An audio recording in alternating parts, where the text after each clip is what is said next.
മഹാനായ റസൂലുള്ളാഹി സ്വല്ലല്ലാഹു അലൈഹി വസല്ലം പ്രബോധന പ്രവർത്തനങ്ങളുമായി ഇറങ്ങിത്തിരിക്കുന്ന സമയത്ത് വ്യത്യസ്തങ്ങളായ ശൈലികളിലൂടെ പ്രവാചകൻ്റെ ആ ഒരു പ്രബോധനം തടയിടാനുള്ള പരിശ്രമങ്ങൾ ഖുറൈശികൾ നടത്തിയിരുന്നതായിട്ട് നമുക്ക് ചരിത്രത്തിൽ നിന്ന് വായിക്കാൻ കഴിയും.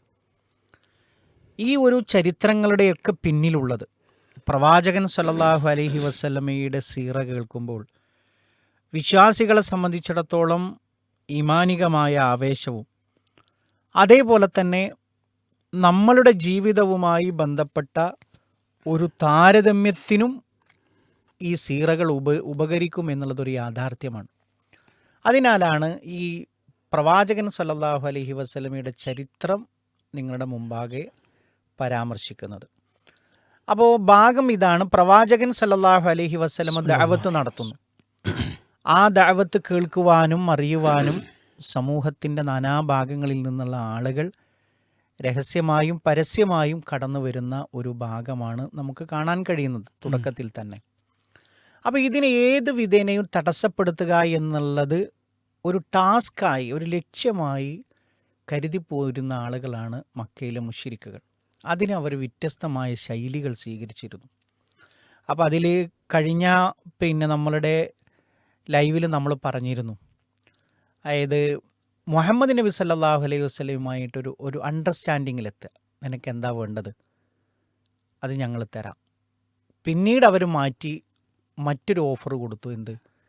നീ നിൻ്റെ ദൈവങ്ങളെ ആരാധിച്ചോ, പക്ഷെ ഒരു വർഷം നീ ഞങ്ങളുടെ ദൈവത്തെ ആരാധിക്കുക, ഞങ്ങളൊരു വർഷം നിൻ്റെ ദൈവത്തെയും ആരാധിക്കുക. അപ്പോഴാണ് അള്ളാഹു ആയത്തിറക്കിയത്. എന്ത്? ഖുൽ യാ അയ്യുഹൽ കാഫിറൂൻ എന്ന് തുടങ്ങുന്ന ആയത്ത് അവതരിപ്പിച്ച് വളരെ കൃത്യമായിട്ട് അത് വേർപ്പെടുത്തി കളഞ്ഞത്. ലക്കും ദീനുക്കും വലിയ ദീൻ, നിങ്ങൾക്ക് നിങ്ങളുടെ ആദർശം, എനിക്കെൻ്റെ ആദർശം എന്ന് പറഞ്ഞിട്ട് മാറ്റിവെച്ചത്. ഇനി നമ്മൾ പറയാൻ പോകുന്ന ഭാഗം ഇതാണ് പ്രിയപ്പെട്ടവരെ. പ്രവാചകൻ സല്ലല്ലാഹു അലൈഹി വസല്ലമ ഹജ്ജിൻ്റെ വേളയിൽ മക്കയുടെ വിവിധ പ്രദേശങ്ങളിൽ നിന്ന്, അതല്ലെങ്കിൽ നാട്ടിൻ്റെ വിവിധ ഭാഗങ്ങളിൽ നിന്ന് വ്യത്യസ്തരായ ആളുകൾ ഈ ഹജ്ജിന് വേണ്ടി വരുന്ന സമയത്ത് ഇസ്ലാമിനെ പരിചയപ്പെടുത്താനുള്ള പരിശ്രമം ആരംഭിച്ചു. ഇത് മുൻകൂട്ടി കണ്ടുകൊണ്ടു തന്നെ പ്രവാചകൻ സല്ലല്ലാഹു അലൈഹി വസല്ലമയുടെ പിതൃ സഹോദരൻ അബൂലഹബ് എന്തു ചെയ്തു? ഇങ്ങനെ വരാൻ സാധ്യതയുണ്ട് എന്ന് കണക്കാക്കിയിട്ട് അവിടുത്തെ പ്രമാണിമാരായിട്ടുള്ള, ആ നാട്ടിലേക്ക് എത്തിയിട്ടുള്ള ആളുകളുടെ പ്രമാണിമാരായിട്ടുള്ള ആളുകളെ സമീപിച്ചിട്ട് പറഞ്ഞു, എൻ്റെ ഒരു സഹോദരൻ്റെ മകനുണ്ട്, അവൻ എന്തെല്ലോ പാഴ്വർത്തമാനങ്ങൾ പറയുന്നുണ്ട്, ഒരിക്കലും നിങ്ങളത് കാതോർക്കരുത് എന്ന് പറഞ്ഞിട്ട് ഈ പ്രവാചകൻ്റെ ദഅവത്തിൽ നിന്ന് അവരെ തടയിടാനുള്ള എല്ലാ പരിശ്രമങ്ങളും നടത്തി. അങ്ങനെ പ്രവാചകൻ എന്ത് ചെയ്തു?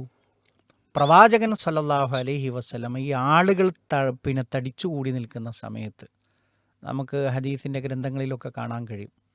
ഒരു കല്ലിൻ്റെ മുകളിൽ കയറി നിന്നുകൊണ്ട് പറയാണ്, യാ അയ്യുഹന്നാസ് ഖൂലു ലാ ഇലാഹ ഇല്ലല്ലാഹ് തുഫ്ലിഹു, ജനങ്ങളെ നിങ്ങൾ ലാ ഇലാഹ ഇല്ലല്ലാഹ് പറയുക, നിങ്ങൾക്ക് വിജയിക്കാമെന്ന് പറയുമ്പോൾ പിന്നിൽ നിന്നുകൊണ്ട് അബൂലഹബ് പറയണെന്ത്?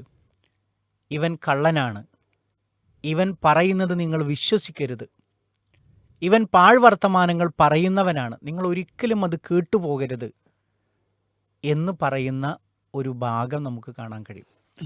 മാത്രമല്ല പ്രവാചകൻ സല്ലല്ലാഹു അലൈഹി വസല്ലമയുടെ വാക്കുകൾ സ്വാധീനിക്കും എന്ന് കരുതുന്ന ആളുകൾ പോലും ചിന്തിക്കുന്നത് എന്താണ്? നമുക്ക് കാണാൻ കഴിയും അതിൽ, ആ ചരിത്ര ഭാഗങ്ങളിൽ. എന്ത്? ഇദ്ദേഹം പറയുന്നത് സത്യമായിരുന്നുവെങ്കിൽ, പ്രവാചകൻ സല്ലല്ലാഹു അലൈഹി വസല്ലമ പറയുന്നത് സത്യമായിരുന്നുവെങ്കിൽ അത് സ്വന്തം കുടുംബങ്ങളല്ലേ പ്രയോജനപ്പെടുത്തേണ്ടിയിരുന്നത്? അബൂലഹബിനെ ഉദ്ദേശിച്ചിട്ടാണ് പറയുന്നത്. പക്ഷെ ആ കുടുംബക്കാരനാണ് പറയുന്നത് എന്ത്? ഇദ്ദേഹം എന്താണ്? പാഴ്വർത്തമാനങ്ങൾ പറയുന്ന ആളാണ്, അപ്പം അതുകൊണ്ട് നമുക്ക് ഇവനെ വിട്ടേക്കാം എന്ന് പറയുന്ന ഭാഗവും ആ ചരിത്രത്തിൽ നമുക്ക് കാണാൻ കഴിയും.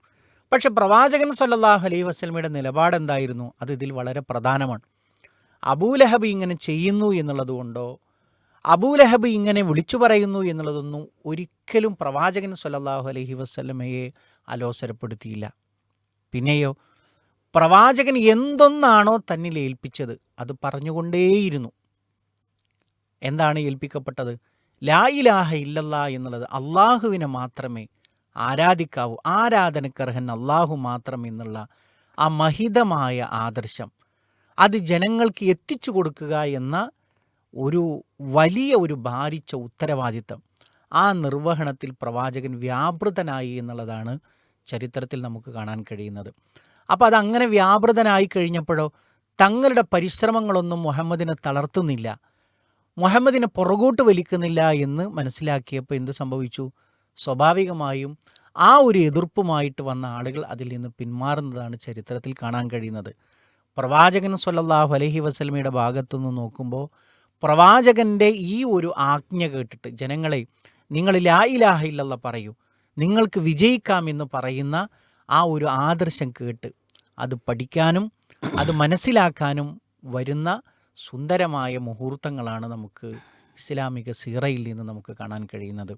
വ്യത്യസ്തങ്ങളായിട്ടുള്ള തടസ്സവാദങ്ങളിൽ ഒന്നു മാത്രമായിരുന്നു എന്ന് പ്രവാചകൻ ദഅവത്ത് നടത്തുന്നിടത്തൊക്കെ പരസ്യമായി പറഞ്ഞ് അവിടെ പോയിട്ട് പരസ്യമായിട്ട് പറയുക, ഇതൊന്നും ശരിയല്ല, ഇവൻ മാന്ത്രികനാണ്, ഇവൻ സിഹിർ ബാധിച്ചവനാണ് എന്ന് പറഞ്ഞിട്ട് പ്രവാചകൻ്റെ ദഅവത്തിനെ വഴിമുടക്കുക എന്നുള്ള ഒരു സംഭവം പ്രവാചകൻ്റെ പരസ്യ പ്രബോധനത്തിൽ നമുക്ക് കാണാൻ കഴിയുന്ന ഒരു കാര്യമാണ്.